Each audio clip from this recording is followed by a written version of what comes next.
নমস্কার বন্ধুরা, মনীষার হেসেলে আপনাদের সবাইকে স্বাগত। আজ আপনাদের সাথে শেয়ার করব সুস্বাদু পায়েসের রেসিপি। এই রেসিপিটি আপনারা কোনো জন্মদিনের অনুষ্ঠানে অথবা পুজোর দিনে পরমান্ন হিসেবে খুব সহজেই বানিয়ে নিতে পারবেন। রেসিপিটি বানানোর জন্য এখানে নিয়ে নিয়েছি 50 গ্রাম পরিমাণ গোবিন্দভোগ চাল। চালটাকে একবার ধুয়ে পরিষ্কার করে নিয়েছি।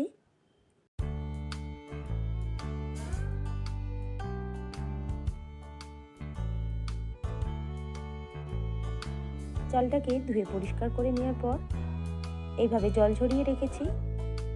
এরপর এর মধ্যে দিয়ে দিলাম 1 চামচ পরিমাণ ঘি। ঘিয়ের সাথে চালটাকে ভালো করে মাখিয়ে নেব। প্রথমে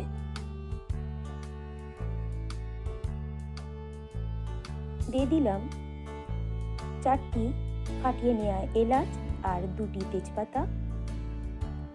চালটাকে আপনারা সবসময় একবার ধোয়ারই চেষ্টা করবেন, না হলে চালের গন্ধটা থাকবে না। আর চালটাতে ঘি মাখিয়ে নেওয়ার জন্য পায়েসটা সহজে দলা পাকিয়েও যাবে না।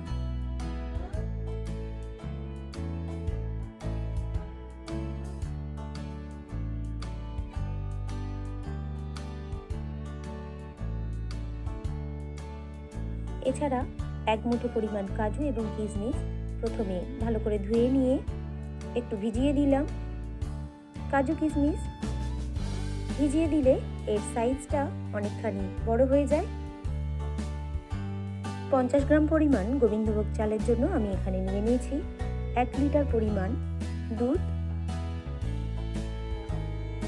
দুধটাকে একটু ঘন করে জাল দিয়ে নেব প্রথমে।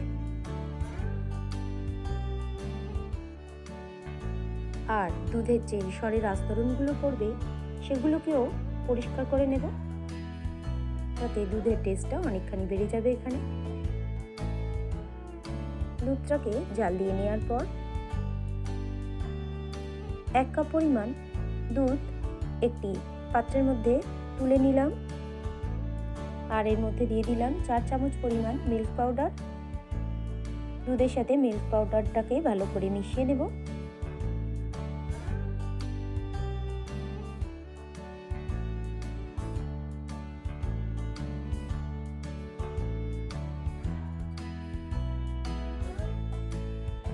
এরপর ওই দুধের মধ্যে দিয়ে দিলাম 1 চিমটি পরিমাণ কেশর।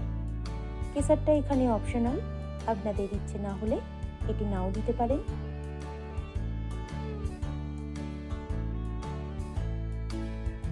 দুধটাকে এইভাবে ঘন করে জাল দিয়ে নেওয়ার পর এর মধ্যে দিয়ে দিলাম ঘি মাখিয়ে রাখা চালটাকে।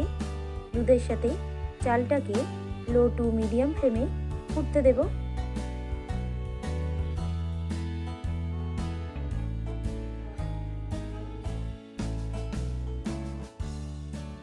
দুধের সাথে চালটাকে ফুটিয়ে নেওয়ার সময় এইভাবে ক্রমাগত নাড়িয়ে যেতে হবে, না হলে পায়েসের তলাটা ধরে যেতে পারে।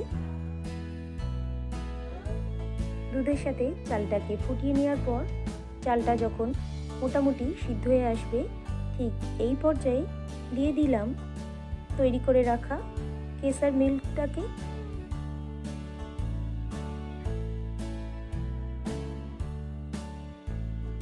সর্বশেষে দিয়ে দিলাম 1 কাপ পরিমাণ লাল বাতাসা আর 2 চামচ পরিমাণ মিছরি। আপনারা এখানে লাল বাতাসা বা মিছরির পরিবর্তে চিনি বা সাদা বাতাসাও ব্যবহার করতে পারেন। কাজু কিশমিশটাকে ভেজে নেওয়ার জন্য নিয়ে নিলাম 1 চামচ পরিমাণ ঘি। ঘিটা একটু গলে আসলে ভিজিয়ে রাখা কাজু কিশমিশটাকে অল্প একটু ভেজে নেব।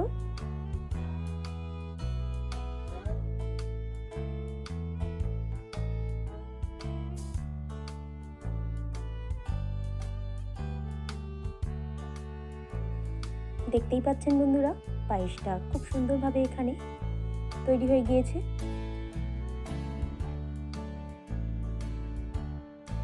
কাজু কিশমিশটা এরপর দিয়ে দিলাম, পায়েসের সাথে ভালো করে মিশিয়ে নেব।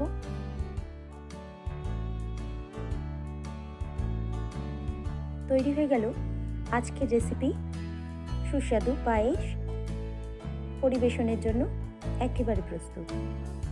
আজকের এই রেসিপিটি আপনাদের যদি ভালো লেগে থাকে বন্ধুরা, তাহলে আমার এই ছোট্ট চ্যানেলকে লাইক করবেন, কমেন্ট করবেন, শেয়ার করবেন।